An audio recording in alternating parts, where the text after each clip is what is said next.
بسم اللہ الرحمن الرحیم۔ ایک نئے نویلے دلہا نے اپنے قریبی دوست کو قتل کر دیا۔ جب اسے پھانسی کی سزا ہوئی تو اس نے اپنی آخری خواہش کی کہ وہ بیوی سے ملنا چاہتا ہے، مگر جب وہ اپنی بیوی سے ملا تو بے گناہ ثابت ہو گیا، کیونکہ اصل میں اس کی بیوی نے ہی۔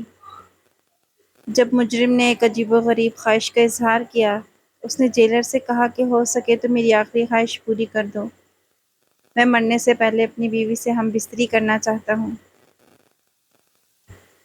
جیلر نے جب یہ سنا تو حیران ہوا کہ کیسا عجیب شخص ہے کہ مرنے سے پہلے بھی ایسے خیالات اپنے دماغ میں بسائے بیٹھا ہے۔ مجرم نے جیلر سے کہا، آپ نہ جانے میرے بارے میں کیا سوچ رہے ہیں، لیکن حقیقت یہ ہے کہ میری شادی کو ابھی چند دن ہی ہوئے ہیں۔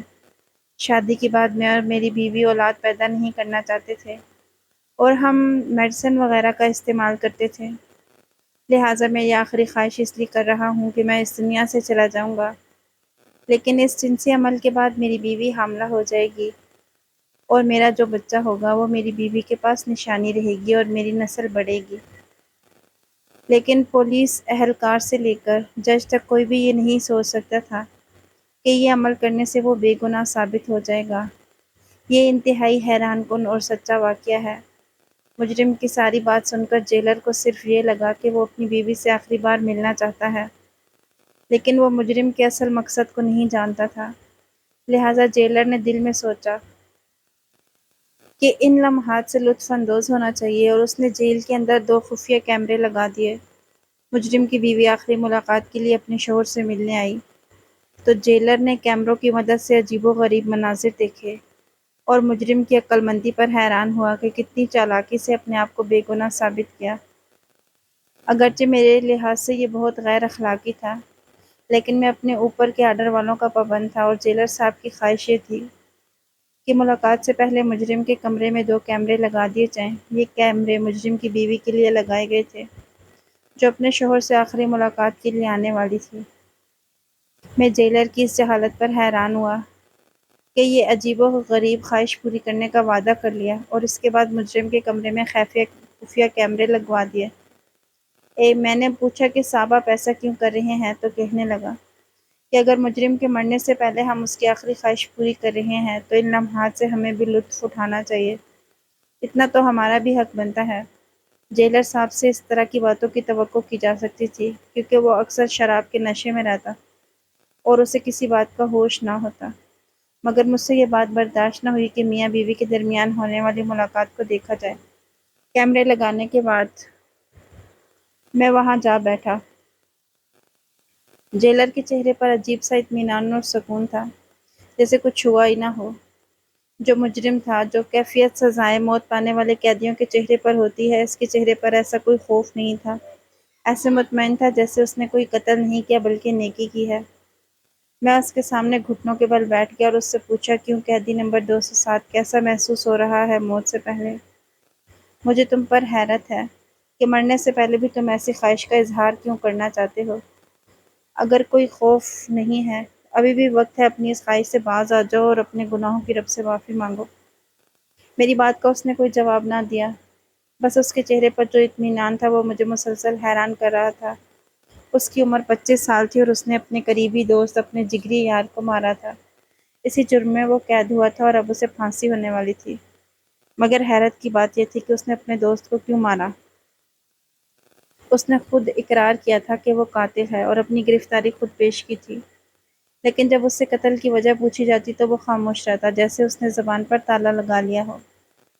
عدالت میں جج کے سامنے اس نے اس بات کا اقرار کیا کہ وہ قاتل ہے، لیکن قتل کی وجہ ادھر بھی نہیں بتائی۔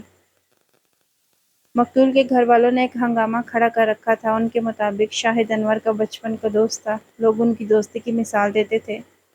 ان کے درمیان کبھی اس قسم کا جھگڑا نہیں ہوا تھا۔ شاہد کی بیوی سے بھی اس بارے میں تفتیش کی گئی، لیکن اس نے مکمل کنارہ کشی اختیار کرتے ہوئے کہا کہ وہ کچھ نہیں جانتی۔ کچھ دنوں تک یہ خبر ٹی وی کی زینت بنی رہی کہ قریبی دوست نے اپنے دوست کو مار دیا۔ تھوڑی دیر بعد مجھے وائرلیس پر یہی اطلاع ملی کہ مجرم کی بیوی اس سے ملاقات کرنے کے لیے آ چکی ہے۔ میں یہ سن کر بہت حیران ہوا، کیونکہ میری پریشانی وہ کیمرے تھے جو میں نے اپنے ہاتھوں سے لگائے تھے۔ میری نظر میں یہ بہت ہی گھٹیا بات تھی۔ کہ جیلر صاحب ان کیمروں کی مدد سے میاں بیوی کو برہنہ حالت میں دیکھے گا، مگر میں نوکری کی وجہ سے مجبور تھا۔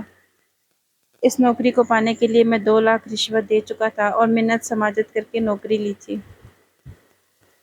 2 سال کی مسلسل محنت کے بعد مجھے یہ نوکری ملی تھی۔ اب میں یہ سب کرنے پر مجبور تھا۔ میں جیلر صاحب کے کہنے کے خلاف جاتا یا حکم نہ مانتا تو میرا ٹرانسفر تو کب کا ہو چکا ہوتا یا نوکری ختم کر دی جاتی۔ جیلر صاحب کے حکم سے میں اس کی بیوی کو اس کے مجرم شوہر کے کمرے تک پہنچا کر آیا۔ اس کی بیوی اتنی حسین تھی کہ کوئی بھی انسان پہلی نظر میں اس کا دیوانہ ہو سکتا تھا، مگر اس نے اپنے آپ کو ایک چادر میں ڈھانپ رکھا تھا۔ وہ پردہ دار تھی، یا پھر ادھر ہی اپنے آپ کو ڈھانپ کر آئی تھی۔ مجھے دل ہی دل میں اس بات کا خوف تھا کہ اگر جیلر صاحب کی نظر اس عورت پر پڑ گئی تو یقیناً اس کی نیت خراب ہو جائے گی، کیونکہ وہ شراب اور عورتوں کا شوقین تھا۔ اس سے پہلے بھی کئی عورتوں سے ناجائز تعلقات بنا رکھے تھے۔ جیلر صاحب کے حکم کے مطابق قیدی نمبر 207 اور اس کی بیوی کو اس کمرے میں بھیج دیا گیا جہاں کیمرے لگائے گئے تھے، اور کمرے میں بھیجنے سے پہلے ان دونوں کی اچھی طرح تلاشی لی گئی تاکہ کچھ غلط نہ ہو جائے۔ آج کل جیل کی تاریخ میں کسی بھی قیدی نے اس قسم کی خواہش کا اظہار نہیں کیا تھا۔ جیلر صاحب نے نہ اس بات کا کسی سے ذکر کیا اور نہ ہی کسی سے اجازت لی۔ یہ بات بعد میں پتہ چلی کہ اس نے اس خواہش کو رد کرنے کی بجائے اس کی خواہش کو پورا کرنا ضروری کیوں سمجھا۔ پہرے دار کمرے کے باہر موجود تھے۔ تھوڑی دیر بعد ہی جب جیلر صاحب کے کمرے میں گیا تو وہ لیپ ٹاپ کھول کر بیٹھے تھے۔ اس نے مجھے بھی ساتھ بیٹھنے کا اشارہ کیا۔ جیلر صاحب سے میری کافی بات چیت ہوتی رہتی تھی۔ اس نے مجھ سے کہا، آؤ بیٹھ جاؤ، ہم بھی کچھ مزے کرتے ہیں۔ اس کی یہ بات سن کر میں شرم سے پانی پانی ہو گیا۔ میں نے کہا، نہیں، میں ذرا جیل کا راؤنڈ لگا کر آتا ہوں۔ مگر اس نے مجھے مجبور کیا کہ تم میرے ساتھ ہی رہو گے۔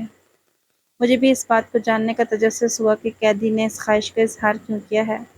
کچھ نہ کچھ تو اس کی بیوی میں ایسا ضرور ہوگا جو آخری وقت بھی اس کا ساتھ چاہتا تھا۔ جیلر صاحب شاہد کا مذاق اڑاتے ہوئے کہنے لگا، شاہد کی سزائے موت کے بعد اس کی بیچاری بیوی اکیلی رہ جائے گی اور بیوہ ہو جائے گی۔ ہمیں اس کے دانے پانی کا انتظام کریں گے، یہ ہماری مجبوری ہے۔ یہ کہہ کر اس نے زور سے کہا لگایا۔ اس کے چہرے پر کمینگی نظر آ رہی تھی۔ اس کے ارادے میں بھی جانتا تھا کہ جیلر کے ارادے کیا ہیں۔ میرے حساب سے وہ اس ویڈیو کو استعمال کر کے اس عورت کو بلیک میل کرنا چاہتا تھا اور اپنے گندے مقاصد حاصل کرنا چاہتا تھا۔ خیر، مجھے اس بات کا کچھ یقین تو تھا، میرے اندازے ہی تھے، ہو سکتا ہے میرا خیال غلط ہو، مجھے اس بات کا ثبوت نہیں تھا میرے پاس۔ ایک بیچاری عورت جیلر کا شکار ہونے والی تھی۔ میں خود شادی شدہ تھا اور ہر بات کو اچھی طرح سمجھتا تھا۔ جیلر صاحب نے مجھے اپنے ساتھ بٹھایا۔ ہائی کوالٹی کے کیمرے تھے۔ کیمرے کے اندر تمام چیزیں اور آواز واضح طور پر آ رہی تھی۔ وائس کا آپشن بھی موجود تھا۔ ان کی گفتگو ہم آرام سے سن سکتے تھے۔ جیلر صاحب کی نظر سکرین پر جمی ہوئی تھی، مگر میں کبھی سکرین کی طرف دیکھتا تو کبھی شرمندگی سے نظریں جھکا لیتا۔ قیدی نے اپنی بیوی کو ہاتھ سے پکڑ کر بستر پر بٹھایا۔ اس کے چہرے سے عورت کا چہرہ نظر آتے ہی جیلر کے منہ سے بہت ہی گھٹیا الفاظ نکلے جو میں بیان نہیں کر سکتا۔ پھر اسپیکر سے آتی آواز نے ہم دونوں کو اپنی طرف متوجہ کیا۔ وہ دونوں آپس میں گفتگو کر رہے تھے۔ پھر اس کی بیوی نے ایسی حرکت کی جس نے ہم دونوں کو حیران کر دیا۔ جیلر صاحب اپنی جگہ سے اٹھے اور جیل کی طرف بھاگے۔ میں بھی جیلر کے پیچھے پیچھے بھاگا۔ ہم کمرے کے اندر داخل ہوئے تو قیدی بستر پر پڑا تھا۔ اس کی سانسیں بڑی تیزی سے چل رہی تھیں اور عورت نے اپنے جسم کو چادر سے ڈھک لیا تھا۔ میں نے آؤ دیکھا نہ تھا، جو کچھ عورت نے اپنے شوہر کے ساتھ کیا تھا، اس کے بعد جیلر اسے کسی صورت بخشنے والا نہیں تھا۔ اس نے قیدی کو بیٹھنے کا اشارہ کیا اور خود بھی اس کے سامنے بیٹھ گیا۔ آج پہلی دفعہ میں قیدی کی آواز ٹھیک سے سن رہا تھا، کیونکہ اس سے پہلے وہ بولتا ہی نہیں تھا، چپ چاپ تھا۔ میں نے اس قیدی سے کہا، اپنے بارے میں سچ سچ بتاؤ، ابھی موقع ہے، بعد میں ہم کچھ نہیں کر پائیں گے۔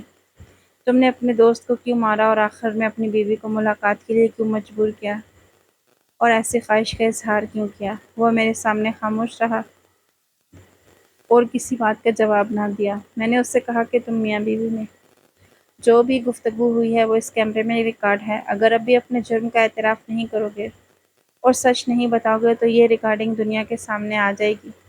تمہاری بیوی کی عزت بھی پامال ہو جائے گی اور دنیا دیکھے گی کہ تم دونوں کے درمیان کیا ہوا۔ اس لیے بہتر یہی ہے کہ تم مجھے وہ وجہ بتا دو جس کی وجہ سے تم یہاں ہو۔ ریکارڈنگ والی بات سن کر اس کے چہرے کی ہوائیاں اڑ گئیں۔ اس کے بعد اس نے سب کچھ بتانا شروع کیا۔ اس کا نام شاہد تھا، انور اس کا جگری دوست تھا، اس کی زندگی تھا۔ دونوں نے ایک ساتھ تعلیم حاصل کی اور اس کے بعد ایک ہی کمپنی میں دونوں کی جاب تھی۔ بعد میں جب گھر کے حالات کچھ ٹھیک ہوئے تو شاہد کے گھر والوں نے اس کی شادی کے بارے میں سوچا۔ اس کی والدہ نے ہی اپنی پسند کی لڑکی اپنے بیٹے کے لیے تلاش کی۔ یوں بڑی دھوم دھام سے ان دونوں کی شادی ہوئی، اور شادی پر سب سے زیادہ اگر کوئی خوش تھا تو وہ اس کا اپنا دوست تھا۔ حفصہ اپنے ساتھ ایک اچھی قسمت بھی لائی تھی، اور شادی کے بعد شاہد کی پروموشن ہو گئی اور انور ادھر کا ادھر ہی رہا، کیونکہ انور کا دھیان جاب کے علاوہ باقی کئی چیزوں میں تھا، اسی لیے اس کی پروموشن نہ ہو سکی۔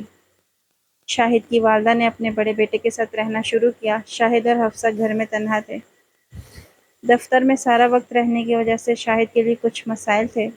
اسے اپنے آفس کو زیادہ ٹائم دینا پڑتا تھا، جبکہ اس کے دوست کی پروموشن نہیں ہوئی تھی، اس لیے وہ دفتری کاموں میں زیادہ وقت نہیں دیتا تھا اور اس پر کام کا زیادہ دباؤ نہیں تھا۔ لہٰذا شاہد اپنے گھر کے کام کاج کے سلسلے میں اپنے دوست سے مدد لیا کرتا اور پیسے دے کر حفصہ کو سبزی اور ضرورت کی اشیاء وغیرہ منگوا دیتا۔ سب کچھ ٹھیک چل رہا تھا، لیکن آہستہ آہستہ حفصہ کا رویہ شاہد کے ساتھ عجیب و غریب ہو گیا۔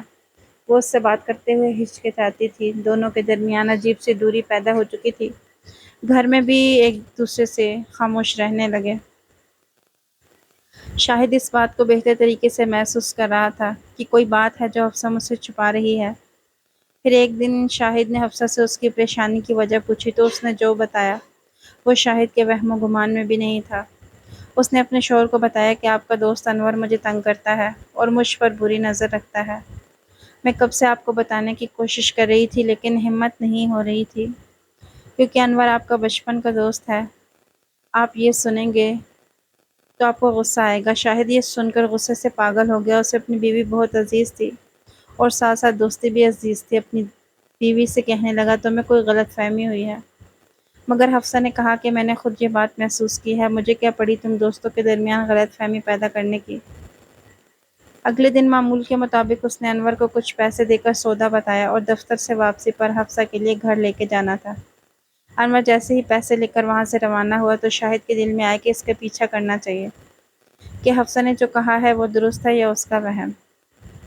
وہ خفیہ طریقے سے اس کے پیچھے پیچھے آیا تو ڈرائنگ روم میں انور اور حفصہ کی باتیں سننا شروع کی۔ حفصہ اس سے کہہ رہی تھی انور بس بہت ہو گیا، تم اپنی حد میں رہو، اور انور اس سے کہہ رہا تھا کہ اگر اس نے اس کی بات نہ مانی تو وہ زبردستی ہر حد پار کرے گا۔ ایک لمحے میں ہی شاہد کی نظر میں دودھ کا دودھ اور پانی کا پانی ہو گیا۔ اس کے سامنے ساری حقیقت آ چکی تھی۔ وہ یہ بات جان چکا تھا کہ حفصہ کیوں پریشان تھی، اور حفصہ نے میرے دوست کے متعلق جو کچھ کہا تھا وہ بالکل سچ تھا۔ اسے اپنے دوست پر بہت مان تھا، بہت بھروسہ تھا۔ اسے ہی وہ اپنے گھر بھیجا تھا اور اس نے ہی اس کے پیٹھ میں خنجر گھونپ دیا۔ وہ الٹے قدموں دفتر واپس گیا۔ 2 دن تک اس بات کو بھول نہ پایا۔ اس نے اپنے جگری دوست کی زندگی ختم کرنے کا فیصلہ کیا۔ جب حفصہ اپنے مائکے گئی تو اس نے انور کو گھر بلایا تاکہ گپ شپ ہو جائے اور میرا اکیلا پن دور ہو جائے۔ اس نے انور کے لیے چائے بنائی اور انور کی چائے میں زہر کی گولیاں بھی ملا دیں۔ انور نے چائے پی ہی نہیں تھی کہ اس کی طبیعت اچانک خراب ہوئی اور اس کے منہ سے جھاگ نکلنا شروع ہو گئی۔ شاہد بہت حیران ہوا کہ جو وہ چاہتا تھا وہ ہو چکا تھا۔ انور کی نبض نہیں چل رہی تھی۔ اس کے بعد اس نے اپنے آپ کو پولیس کے حوالے کر دیا۔ جس کسی کو بھی اس واقعے کے بارے میں پتہ چلا تو اسے اپنے کانوں پر یقین نہ آیا، کیونکہ شاہد اور انور کی دوستی بہت مثالی تھی۔ پولیس نے تفتیش کا دائرہ کار بڑھا دیا۔ ایسی کوئی بات سامنے نہ آئی جس کی وجہ سے قتل کی وجہ معلوم ہو سکے۔ لاکھ پوچھنے پر بھی شاہد نے قتل کی کوئی وجہ نہ بتائی۔ وہ مسلسل خاموش رہا۔ پولیس نے حفصہ کے بھی بیانات لیے لیکن وہ اس وقت گھر پر موجود نہیں تھی، اس لیے اس سے زیادہ پوچھ گچھ نہ ہو سکی۔ حفصہ کو بھی اس بات کا یقین نہیں تھا کہ اس نے انور کے خلاف اپنے شوہر کے کان تو ضرور بھرے تھے، لیکن وہ یہ نہیں جانتی تھی کہ وہ اس کی زندگی ختم کر دے گا۔ 4 مہینے کیس چلنے کے بعد شاہد کو سزائے موت سنا دی گئی، مگر حیرت کی بات یہ تھی کہ سزا سننے کے بعد بھی شاہد کی آنکھوں میں آنسو تک نہیں گرا تھا، اور مرنے سے ایک دن قبل اس نے اپنی بیوی سے ملاقات اور اپنی خواہش پوری کرنے کا اظہار کیا تھا۔ پہلے تو اس نے کہا کہ وہ اپنی بیوی سے کچھ تعلقات قائم کرنا چاہتا ہے، کیونکہ اس سے پہلے ان لوگوں نے کبھی بچہ پیدا کرنے کی کوشش نہیں کی، کیونکہ وہ اس عمل کے دوران میڈیسن وغیرہ کا استعمال کرتے تھے۔ لیکن اب اپنی بیوی سے جنسی تعلقات اس لیے قائم کرنا چاہتا ہے کہ اللہ تعالیٰ اس کی نسل کو بڑھا دے تاکہ اس کی بیوی کے پاس اس کی کوئی نہ کوئی نشانی ہو اور اس کا نام دنیا میں باقی رہے، یعنی اس کی نسل بڑھتی رہے۔ جیلر نے اس کی خواہش پوری کی۔ جیلر صاحب اور میں یہی سمجھ رہے تھے کہ اسے اپنی بیوی سے محبت ہے اور آخری بار اپنی بیوی سے ملنا چاہتا ہے، مگر اسکرین پر نظر آنے والے مناظر کچھ اور بیان کر رہے تھے۔ جب اس کی بیوی اس کے سامنے آئی تو اس نے اپنی بیوی کو اپنے سامنے بٹھایا اور کہا، تمہارا سچ میرے سامنے آ چکا ہے، اور پھر یہ کہتے ہوئے اپنی بیوی کے لباس کو اپنی طرف کھینچا اور کہا کہ تجھے بڑا شوق ہے بے آبرو ہونے کا، میں اب تجھے بے آبرو کروں گا۔ میں حقیقت جان چکا ہوں کہ گناہ گار انور نہیں بلکہ تم تھی۔ یہ سنتے ہی حفصہ نے مسکرا کر کہا، دیکھو شاہد، کل تمہیں پھانسی کے پھندے پر لٹکا دیا جائے گا۔ اب یہ باتیں کرنے کا کوئی فائدہ نہیں۔ یہ سچ ہے کہ میں تم سے زیادہ انور کو پسند کرتی تھی۔ میں نے تم سے شادی اس لیے کی تھی کہ میں تمہارے دوست کو اپنی طرف بلا سکوں، مگر وہ ہر بار تمہاری دوستی کو درمیان میں لے آتا۔ اسے مجھ سے زیادہ تم عزیز تھے، وہ تمہیں دھوکہ نہیں دینا چاہتا تھا اور اپنی وفاداری نبھاتا تھا۔ جب میں نے دیکھا کہ یہ میرے جال میں پھنسنے والا نہیں تو اسے ختم کرنے کا منصوبہ بنایا۔ سب سے پہلے انور کے خلاف تمہارے کان بھرے تاکہ بچپن کی یہ دوستی ختم ہو جائے۔ جب انور کو تم نے اپنے گھر بلایا تھا، اس سے پہلے میں انور سے ملاقات کر چکی تھی۔ میں نے اسے یہ کہہ کر اپنے ہوٹل پہ بلایا، اگر تم چاہتے ہو کہ شاہد کے ساتھ میں خوش رہوں اور ہمارا گھر نہ ٹوٹے تو آخر بار مجھے فلاں ہوٹل پر ملو، اس ایڈریس پر۔ جب انور مجھے ملنے آیا تو میں نے جوس میں زہر ملا دیا، ایسا زہر جس کا اثر 1-2 گھنٹے بعد ہونا تھا، تاکہ موقع واردات پر کسی کا شک نہ ہو۔ حقیقت یہ ہے کہ اس کی قاتل میں ہوں، تم نہیں، مگر اسے تم نے نہ مارا اور یہ کوئی جان نہ سکا۔ وہ کہنے لگا، تبھی تو میں سوچوں کہ میرے زہر دینے سے پہلے اس کی طبیعت کیوں خراب ہو گئی۔ اس نے تو ابھی چائے کے کپ کو منہ ہی نہیں لگایا تھا اور وہ مر گیا۔ پوسٹ مارٹم میں اس کی موت کی وجہ زہر ثابت ہوئی کہ جو میں اسے دینے والا تھا، مگر میں نے تمہاری خاطر قتل کے الزام کو اپنے سر لے لیا۔ مگر جب تمہاری حقیقت سامنے آئی تو میں نے تمہیں یہاں ملاقات کے لیے بلوایا۔ تم نے میرے بچپن کے دوست کو قتل کر دیا اور مجرم میں ٹھہرا۔ میں تمہیں زندہ نہیں چھوڑوں گا۔ یہ کہہ کر اس نے اپنی بیوی کو مارنا چاہا۔ اس کی بیوی اس پر حملہ کر رہی تھی۔ ہاتھا پائی سے بہت زیادہ شور مچا۔ جیلر بھاگا۔ شاہد اور اس کی بیوی کے درمیان ہونے والی گفتگو لائیو ریکارڈ ہو گئی تھی، اور کسی طرح یہ بات شاہد کو بھی پتہ تھی کہ ہماری باتیں ریکارڈ ہو رہی ہیں۔ اصل مجرم کون تھا، اس حقیقت کا پتہ چل گیا تھا۔ شاہد اپنی بیوی کی خاطر سولی پر چڑھنے کے لیے تیار تھا، لیکن جب اسے حقیقت معلوم ہوئی تب اس نے بیوی کو بے نقاب کرنے کی ٹھان لی۔ تمام ثبوتوں کی روشنی میں عدالت نے شاہد کو باعزت بری کر دیا اور حفصہ کو گرفتار کر لیا گیا اور اسے عمر قید کی سزا سنا دی گئی۔ ملتے ہیں اگلی ویڈیو میں، تب تک کے لیے اللہ حافظ۔